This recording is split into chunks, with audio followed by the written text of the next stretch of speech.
धन्यवाद अध्यक्ष महोदय. आज या ऐतिहासिक क्षणी बोलताना मुद्दाम डोक्यावर फुले पगडी घालून उभा आहे बोलायला, कारण जेव्हा या देशामध्ये ढोल गंवार शूद्र पशु नारी सब ताड़न के अधिकारी हे ब्रह्मवाक्य मानलं जात होतं, त्याचं पालन होत होतं, तेव्हा स्त्री स्वातंत्र्याचा स्त्री शिक्षणाचा पुरस्कार करणारे पहिले समाज सुधारक कोण होते तर ते महात्मा ज्योतिराव फुले होते. जेव्हा पूर्ण चेहरा झाकला जाईल असा घुंगट ओढून चूल आणि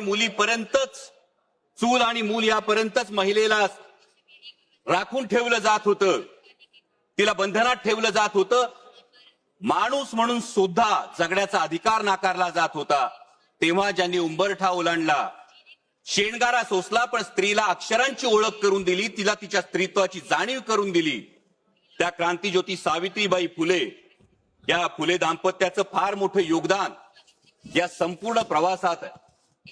आणि आज नारी शक्ती वंदन अधिनियमाच्या अंमलबजावणीची चर्चा करत असताना महात्मा ज्योतिराव फुले आणि क्रांतीज्योती सावित्रीबाई फुले यांना अभिवादन करणं आपणा सर्वांचं कर्तव्य आहे. आणि त्याच वेळी त्यांच्या द्विजन्म शताब्दी वर्षातही अजूनही त्यांना भारतरत्न पुरस्कार आपण देऊ शकलो नाही, हे देशाचं दुर्दैव आहे.